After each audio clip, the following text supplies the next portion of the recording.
Assalamualaikum warahmatullahi wabarakatuh. Di materi kali ini aku akan menjelaskan tentang pidato.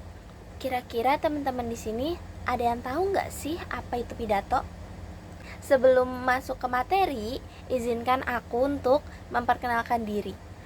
Halo teman-teman semua, aku Karina Novia Rukmana dengan NIM 2188201025, Program Studi Pendidikan Bahasa dan Sastra Indonesia, Universitas Muhammadiyah Tangerang.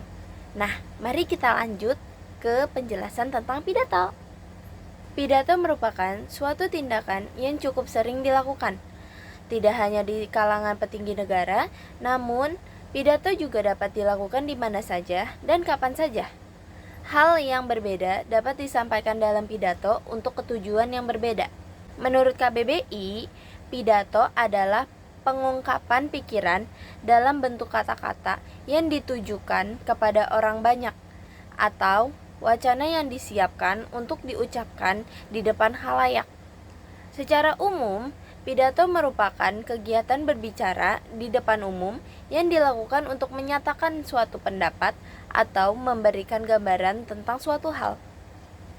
Oleh karena itu, teks pidato adalah teks yang berisi tentang gagasan, pendapat, dan pengetahuan terhadap suatu hal yang nantinya akan disampaikan di depan umum. Teks pidato memiliki ciri-ciri, diantaranya sebagai berikut. Yang pertama, yaitu memiliki tujuan yang jelas. Yang kedua, isi materi jelas dan mudah dimengerti. Yang ketiga, materi harus objektif. Yang keempat, berisi wawasan baru yang menarik perhatian. Dan yang kelima, yaitu berisi kesimpulan di akhir pidato. Yang selanjutnya yaitu ada tujuan teks pidato. Teks pidato memiliki beberapa tujuan, yaitu harus informatif, argumentatif, rekreatif, dan persuasif. Informatif maksudnya adalah teks pidato bertujuan untuk memberikan pemahaman atau informasi terhadap orang lain. Argumentatif yaitu selain memberikan informasi, teks pidato juga harus meyakinkan para pendengar. Lalu rekreatif yang dimaksud di sini adalah membuat orang lain senang dengan teks pidato yang disampaikan karena bersifat menghibur. Lalu yang terakhir ada persuasif. Persuasif ini bertujuan untuk memberikan pengaruh kepada orang lain agar bersedia untuk mengikuti apa yang diinginkan oleh orang yang berpidato. Yang selanjutnya yaitu ada struktur teks pidato. Struktur teks pidato terdiri dari 3 bagian. Yang pertama yaitu pembukaan, yang kedua yaitu isi, yang ketiga yaitu penutup. Berikut aku akan menjelaskan sedikit tentang rinciannya. Yang pertama yaitu ada pembukaan. Bagian pembukaan pidato terdiri dari 4 bagian. Yang pertama yaitu salam pembuka, yang kedua yaitu ucapan penghormatan, biasanya menyebut orang yang berpangkat lebih tinggi dan lebih rendah. Yang ketiga ada ucapan syukur. Biasanya pembicara mengucapkan terima kasih karena diberi kesempatan untuk berbicara dan berbaur dengan tamu. Yang keempat, yaitu yang terakhir, ada pengantar topik utama. Pembicara itu harus memiliki karakter yang kuat. Dengan begitu, ada 5 elemen yang akan membuat pembuka pidato kamu menjadi lebih terkesan. Yang pertama yaitu merebut perhatian. Yang kedua yaitu hubungan dengan penonton atau audiensi. Yang ketiga yaitu kelayakan. Yang keempat yaitu tujuan. Yang kelima yaitu peta jalan.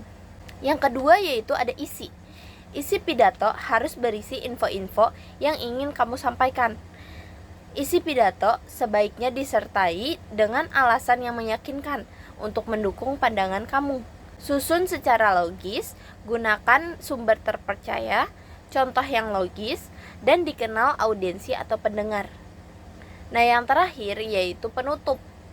Bagian penutup biasanya berisi dengan kesimpulan dari hal yang sudah disampaikan. permintaan maaf jika terjadi kesalahan saat menyampaikan suatu hal, dan salam penutup. Yang selanjutnya yaitu ada model pidato.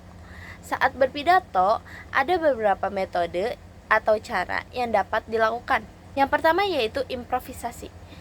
Metode improvisasi merupakan suatu metode pidato yang dilakukan secara langsung atau spontanitas tanpa adanya persiapan terlebih dahulu. Lalu yang kedua, ada memoriter. Memoriter adalah metode pidato dengan cara menyampaikan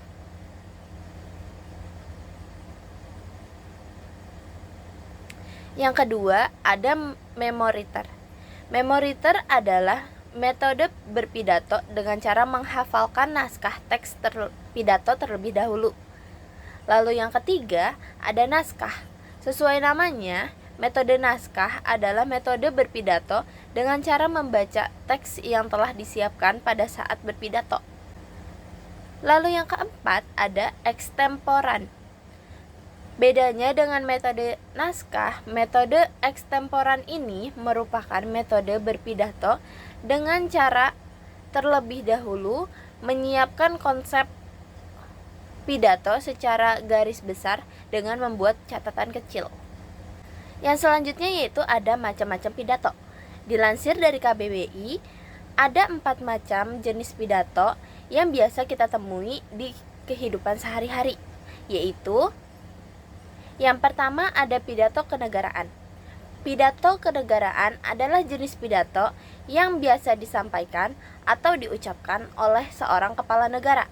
Contohnya, pidato Presiden RI di depan DPR atau MPR atau pidato resmi kepala negara. Yang kedua, ada pidato pengukuhan.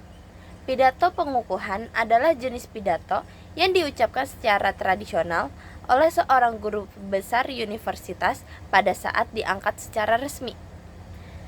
Yang ketiga, ada pidato radio. Pidato radio adalah jenis pidato yang diucapkan atau disiarkan melalui radio. Lalu yang keempat, ada pidato televisi. Nah, untuk pidato televisi adalah jenis pidato yang diucapkan atau ditayangkan melalui televisi. Nah, itu sedikit penjelasan tentang pidato. Semoga bermanfaat. Kurang lebihnya mohon maaf. Aku pamit undur diri. Wassalamualaikum warahmatullahi wabarakatuh.